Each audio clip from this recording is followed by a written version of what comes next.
So, Hello. do we need an intro? What do we need to say? Hi, everyone. Welcome to this interview with Richard Charles. We're going to talk a little bit about the Entropy Files project. Richard, thank you for coming along. Thank you for inviting me, and yes, very happy to be here. Okay, I'm going to go straight into. I have 10 questions that I've posed to everybody. Let's just run through those, and that will just follow the flow of the entropy files. Um, if you don't know Richard, then there's going to be lots of links below to his channel, and you can find out a lot more about what he does. I've got some supplementary questions before we dig in, Yeah. maybe two, Okay. um, because I know people are going to be shouting at the screen if I don't ask them. So I'm going to ask them first of all, which is Lichen or Lichen? I. That's a good question. I say lichen, but I don't know if that's correct. I've always said Lichen, Yeah. but if you Google it, I think you're actually right in terms of the what's that word for like measuring, checking words and finding their roots. You're actually Um, right, I think. Etymology or That's the etymology. one. The One of them's etymology is one of actually them's insects, isn't it? Yeah. like Lichen. it. Yeah, I think it is. Yeah, if I'm just looking on, the font of all knowledge, which is Wikipedia.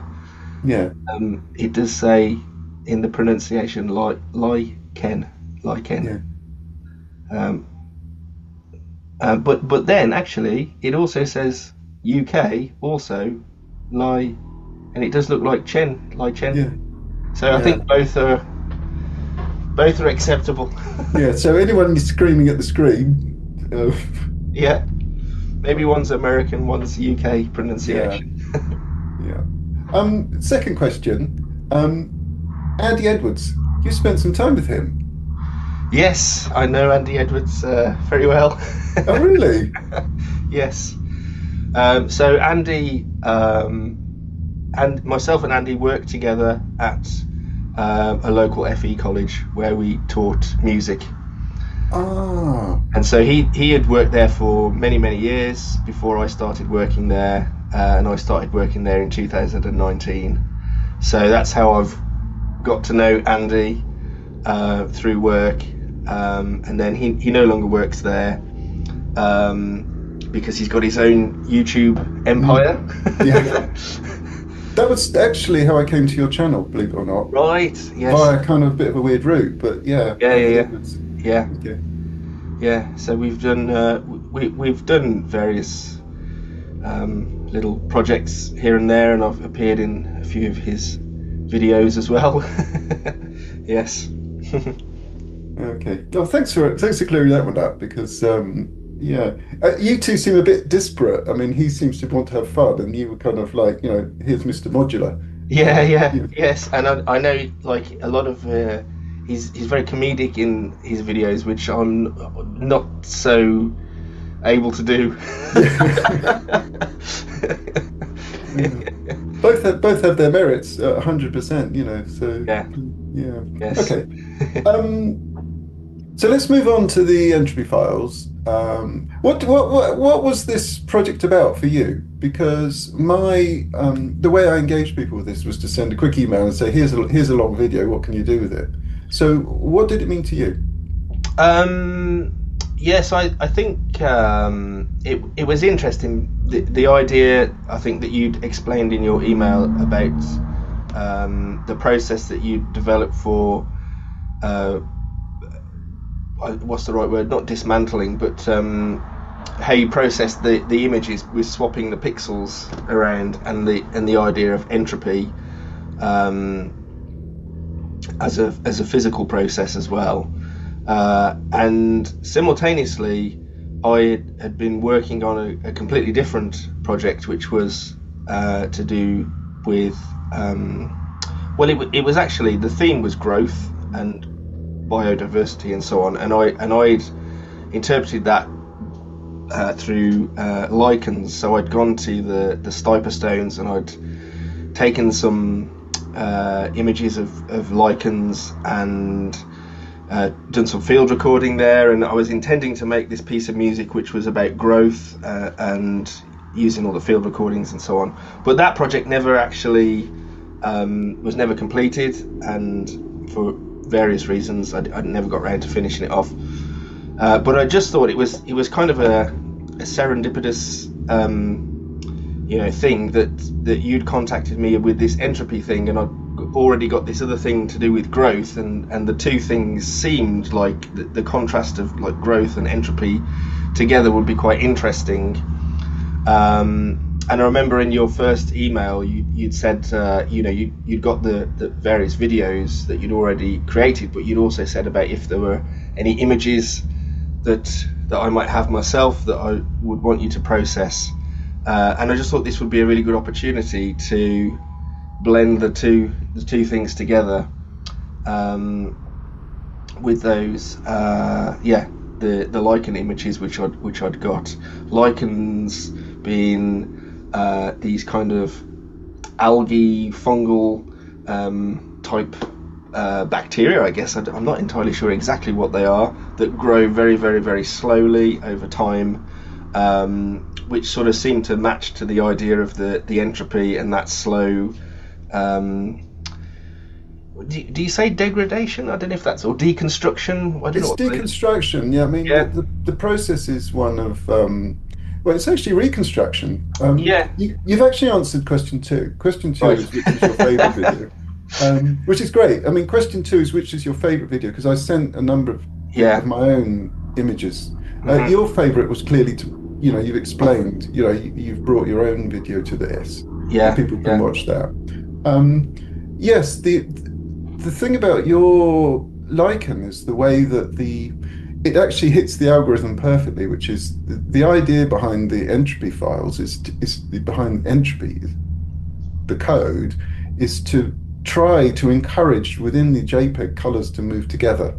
Yeah. And that's exactly what you see happening. And the lichens sort of give over these lovely blue colors, which you just don't expect. It's so unnatural. But all Yeah. those pixels were there. Yeah. Yeah. So we actually produced for you about 3 or 4 videos. Yes. Yeah. Yeah. Is Yeah. any one of those your particular favorite?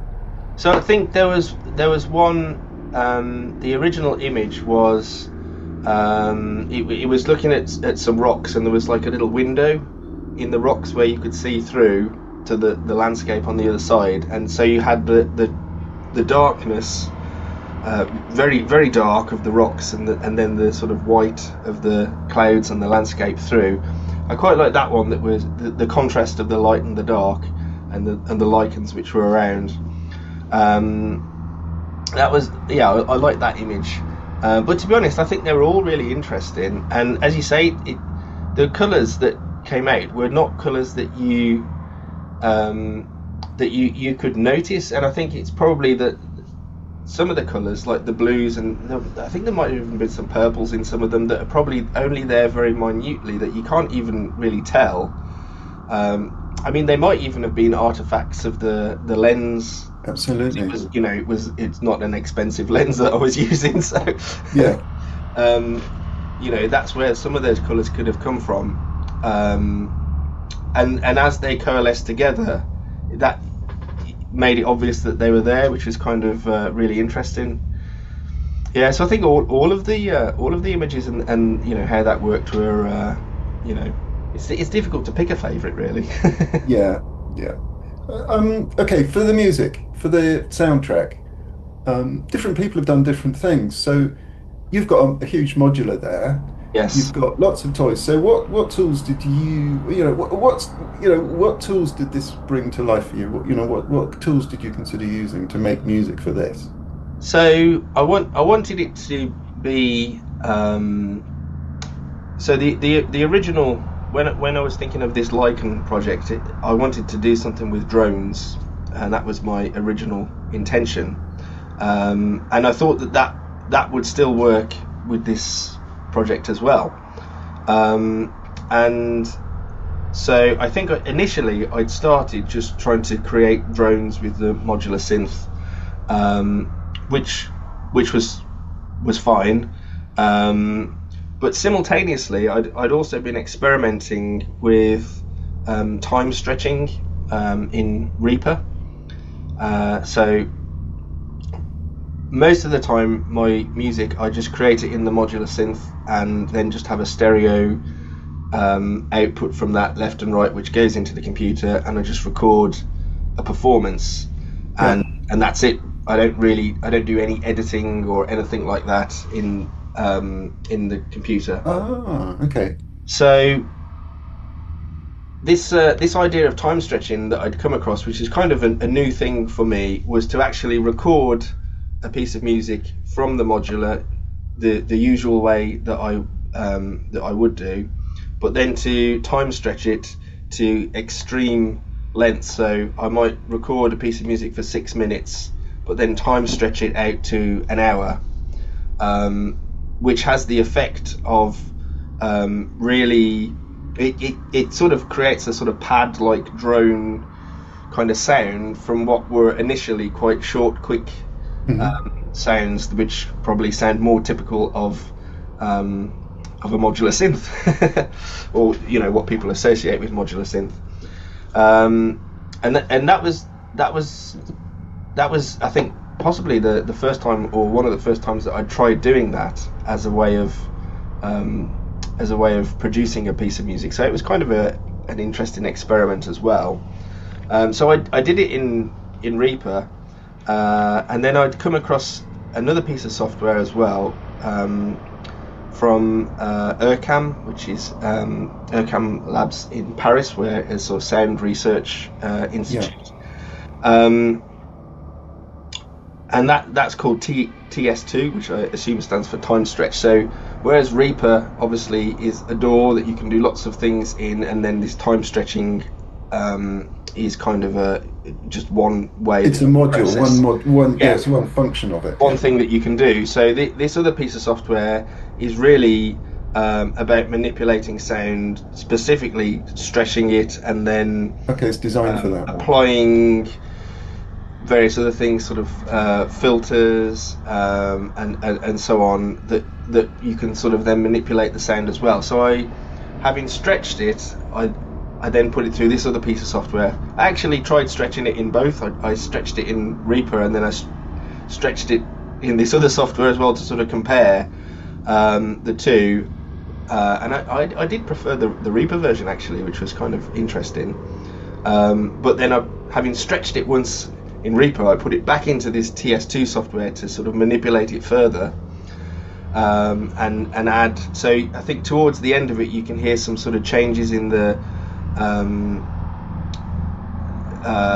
filtering of the sound. Sort of, it goes up and down quite a lot, and that's all from this TS2 software, where I'm using sort of a formant filter operation there, and automating that throughout. It did take up quite a lot of processing power. And the computer, unfortunately, wasn't. My computer's not powerful enough to sort of preview the music, because it was such a long piece of music. I couldn't preview it. I had to export it and then listen to it, and then if I wanted to change something, I had to change it and then export it again. It took a couple of hours to export each time, so it was quite a slow quite a slow process as well. So the whole thing, really, the idea of growth and lichens and that being a slow process, and the actual the making of the music was kind of slow as well. So it's sort of I guess if you're going to take 6 minutes Yeah. and turn it into 60, then essentially you're going down, you're dividing it by, I don't know, 5 or something, aren't you? The number of octaves that you're going down would leave you with with like such a low pitch thing that it would be inaudible. So the software has to pitch shift it, and in order to pitch shift it, it's got to make stuff up. Yeah. So a lot of what you hear, I mean, the piece is amazing in terms of, you hear everything from sort of choral singing right through to sort of motorbikes. It's all there, isn't it? Yeah. Yes, and so you could, so as well as that time stretching thing, I think I did actually pitch shift it down as well, a couple of octaves, so it got a real kind of low drone type sound. But yeah, what's really interesting is you can hear sort of sounds that I think if you were to hear the original sound, they sound nothing like that. But then when you hear it back, as you said, it's like a sort of a choral sound at times, which is a lot of the sounds are from the module by Mutable Instruments called Rings, which I use quite a lot. And with Rings, you can create it's sort of a physical modeling module, so you can create plucked sounds or bell-like sounds, or even sort of drum sounds. But then you Are can those also, the sounds that you often use for background in your yeah, videos? yeah, yeah, yeah, yeah. It's kind of beautiful. It's a beautiful kind of background sounds that you make there. That, you can listen to that for a whole hour, and it's beautiful. Yeah, yeah, yeah. So and that's there's I guess my initial forays into the world of modular, that was what sort of pulled me in. Yeah. Okay. Sort of, that sort of ambient generative stuff where you can just kind of leave it twinkling away for an hour or so, and it sort of just plays itself in the background. But yeah, so that a lot of the track initially was made up from some of those sounds there, and then there's a control on that module, which what's it called? It's called Shape, and what that does is it adds, I think what it does is it adds extra harmonies to or harmonics to the note that's being played, either an octave or a fifth of that note.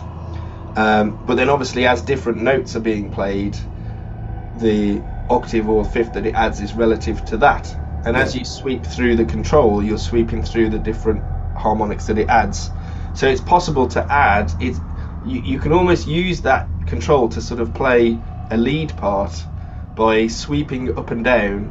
So sometimes you might hear in some of my tracks, if that have got that module in, there's almost a sort of like a solo lead part that happens, which is just sweeping through this control that adds these extra harmonics to the sound.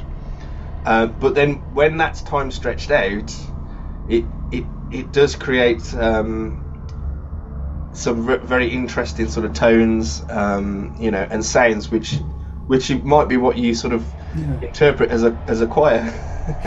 Was there some field recordings mixed in as well? There were. They weren't the recordings from that day though. Yeah. Because the recordings that I did on that day, they didn't work. When I got home, unfortunately, I can remember I was quite disappointed because the whole idea of field recording was another new thing that I was kind of exploring, and I've got this little Tascam recorder, and I've got some microphones, and I was listening to it all through the headphones and saying, oh, this sounds brilliant, this is amazing. And then I got home and it was like, oh, it doesn't sound as good as it as it did when I was listening to it at the time. Did you got a polystyrene head with microphones on the side and do the whole thing? Did you go wild? Oh no, I didn't. But I had, in fact, have I got the thing here? So I've got this this contraption, which folds out, and then I use these clippy mics, which I don't know if you've come across these. So they're lav mics. But basically I've got two stands, so one on each end, and then the mic sits in there. So I was walking round, and I've got a handle that goes on the bottom with this thing, headphones on, walking around the sniper stones. People probably think, what is this person doing? He looks a bit crazy. They're probably thinking this is radioactive around here or something. Yeah. So that was that was one thing, and then I've also got, this is very interesting. So this is a geophone, which is a contact mic. So the cable plugs in this end, but basically it's magnetic on here, so you can attach it to things and then record. So like flagpoles and stuff like that. Yeah, so if you go for a walk in in the hills or wherever, and you get gates where it's quite a long handle, and you have to pull it back, Yeah, and it's yeah, like pull a it back spring to on open. it. Yeah, and there's a spring on it. So there was a particular gate that was making these really interesting creaking sounds, and even just the opening and closing of the gate. So I'd attach this to it, and I'm going to have to find another one of these gates somewhere and do it all again. But I got home and there was nothing recorded. So Oh I don't know no! what had happened. Disaster. But yeah, this thing's great. It comes with a spike as well, so you could sort of jab it into things. And I sort of wedged it between rocks. And I'd done all sorts of things which sounded amazing. I'd taken this little brush with me, so I was very gently brushing things and so recording that. I got home and there was nothing there. So I was very disappointed.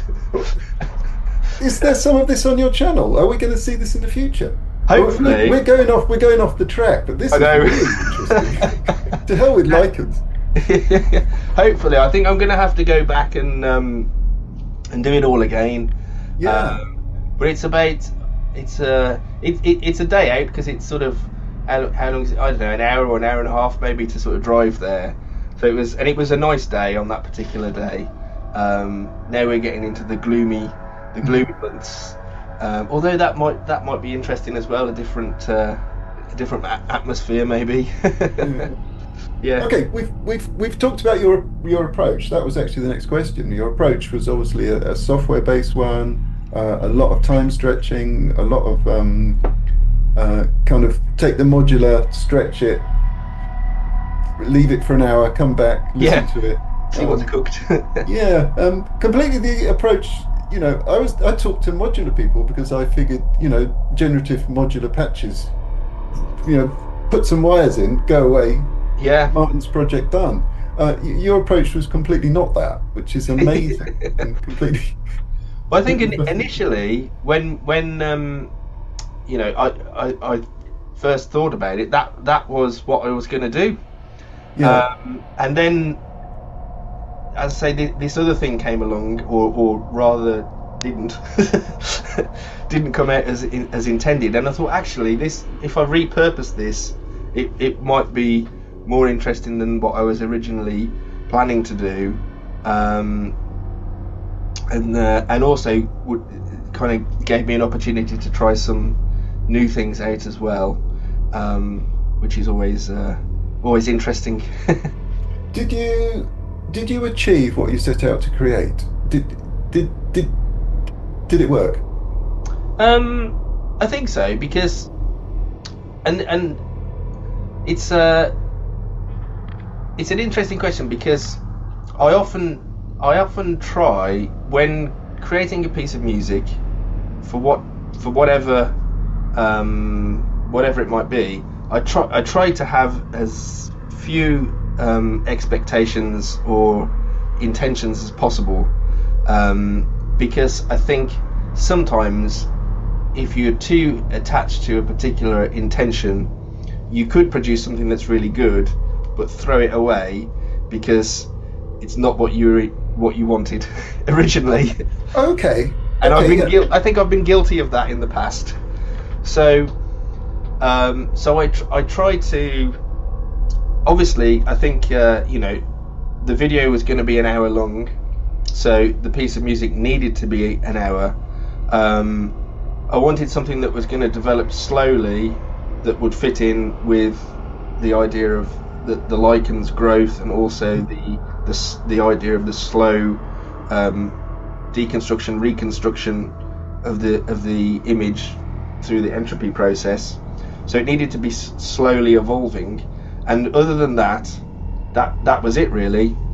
I didn't want to sort of be too intentional about how I would actually achieve that. Just experiment and see what happens. I was very interested in the 1 hour envelope that people came up with, because what's the envelope for an hour in terms of the flow of the music?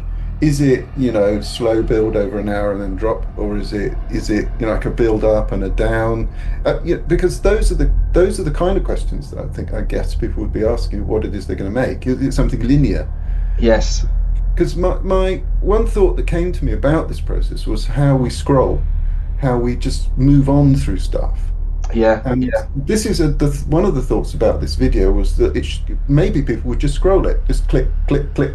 yeah, And in scrolling through it, has the music developed or has the image developed?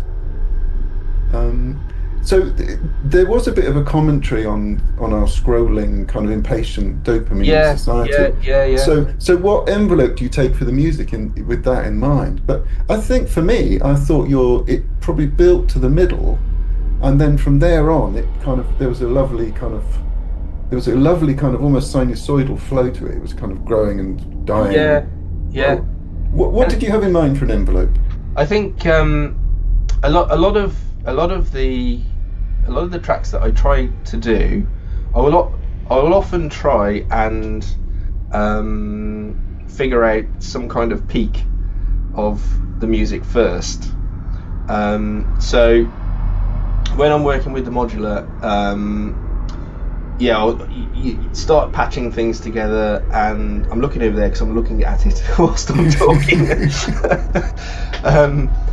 Yeah, start patching things together, and you get a voice that comes out, and then you get another voice, and then you get another voice, and you get all these various sounds and textures and so on.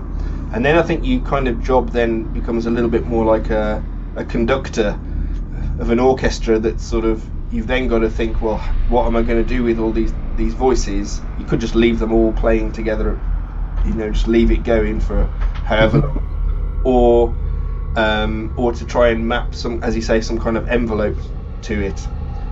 So once I've got all the voices going, I kind of think of that as like the peak or the high point of the music, and then it's then figuring out some way that it's going to slowly get up to that and then come down from it again. And I will often try, although it doesn't always work out, but I often have in the back of my mind the idea of the hero's journey, and sort of starting in a place, a nice comfortable home setting, and then being taken away from that, and then encountering some kind of resistance or tension, and then some sort of drop. So you've got a little peak first maybe, and then having to sort of return inward slightly before finally confronting the final battle.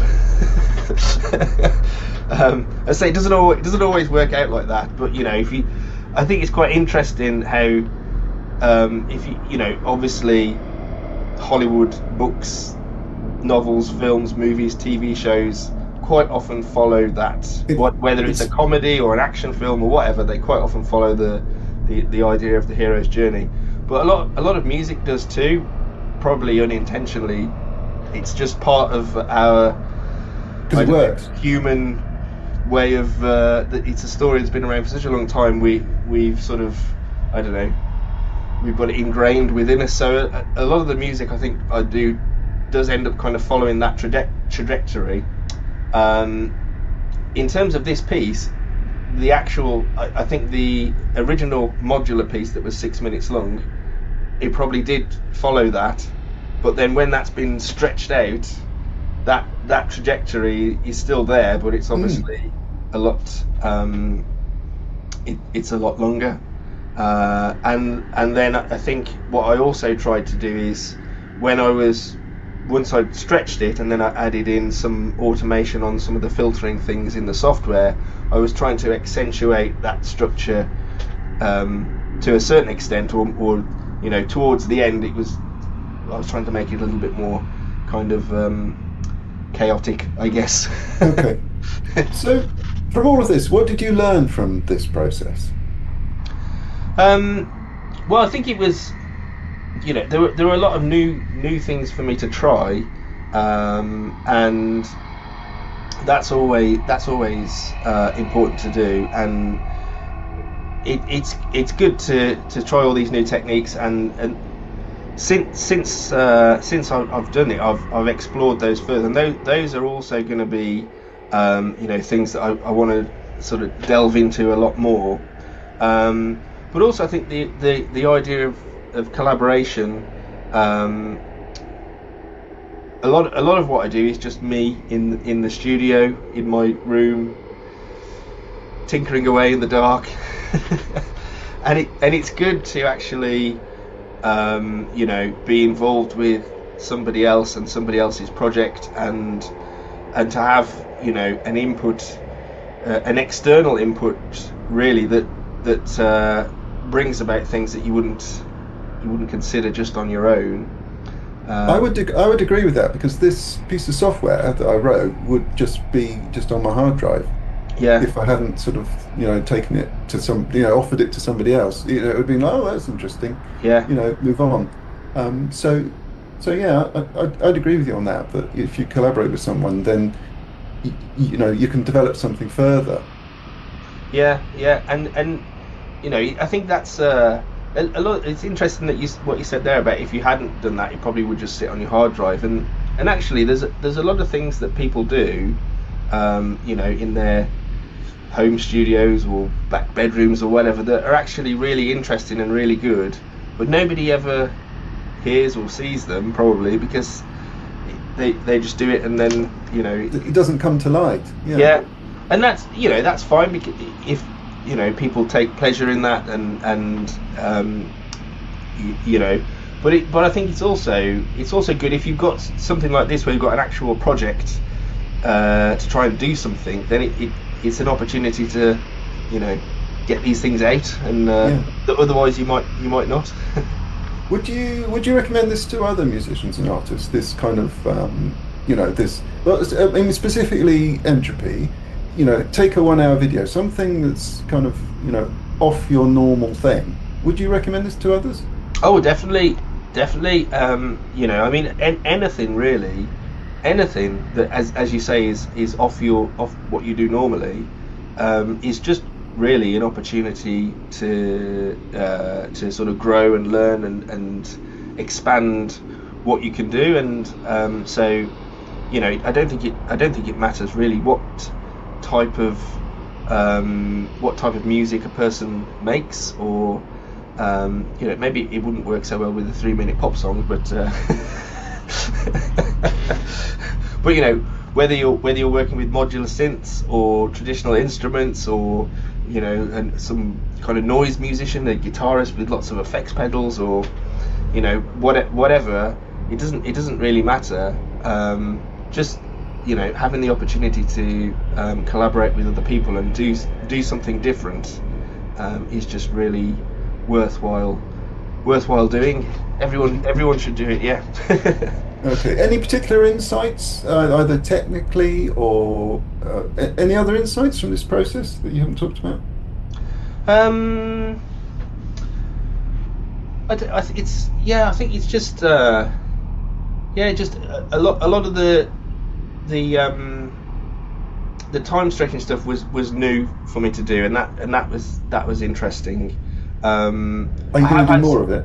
Yeah, so I have had some thoughts about that, and maybe even the idea of trying to compose. I don't know how it would work exactly, but maybe to have an eventual piece of music that's actually not an hour long, but maybe like 6 minutes long, or whatever. But to like make a micro composition that has everything that you'd expect there in terms of the structure and so on, and sounds and texture and so on, but it's just very short, maybe like 30 seconds or something, and then stretch that out to what would be like a normal length piece of music.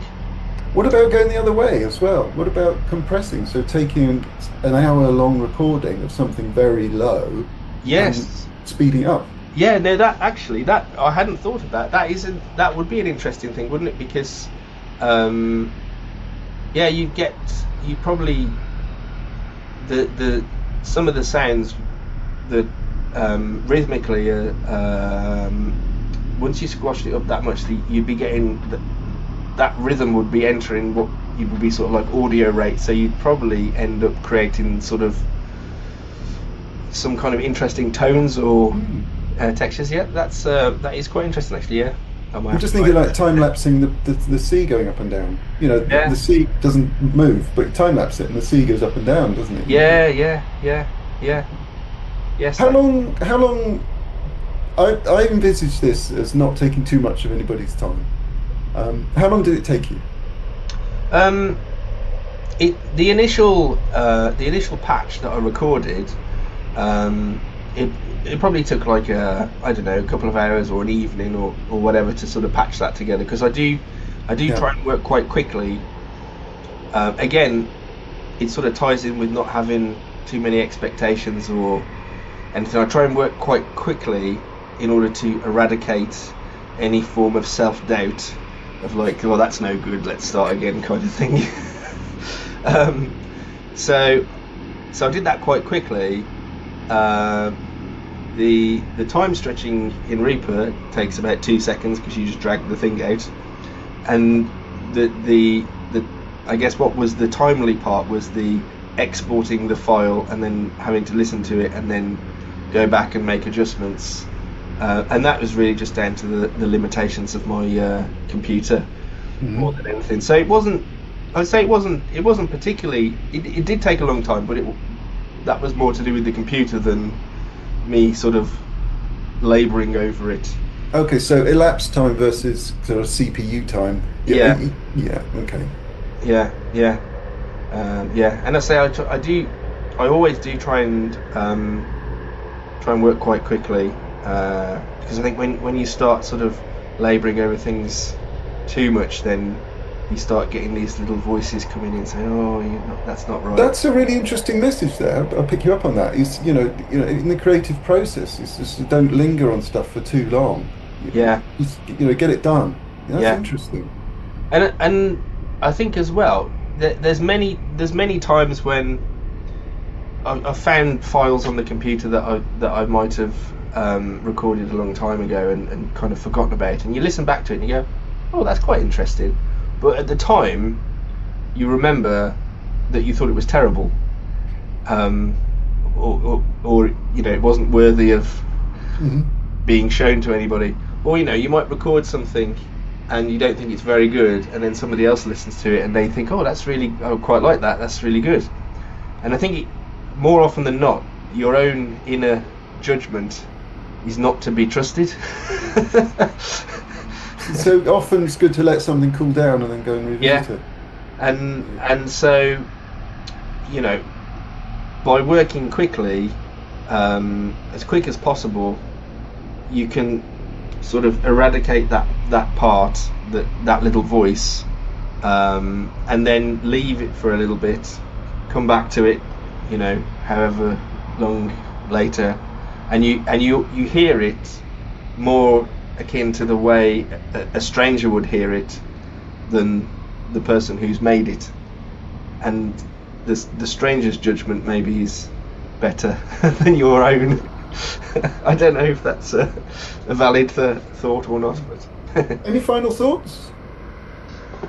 I think it was a really enjoyable, fun project, and it was just good to do something different, and to have the opportunity really, and as I think we've already said, it was it's definitely worth doing, and to encourage anybody to get involved with other artists, musicians, whatever, and collaborate. Yeah. Yeah, yeah. Thank you very much for that. You're welcome. It's been really, really interesting. Um, so I just want to say thank you to Richard for working on my project, and thanks again for watching along. Oh, all the links and stuff are in below. And thank you for inviting me. You're very welcome. Up.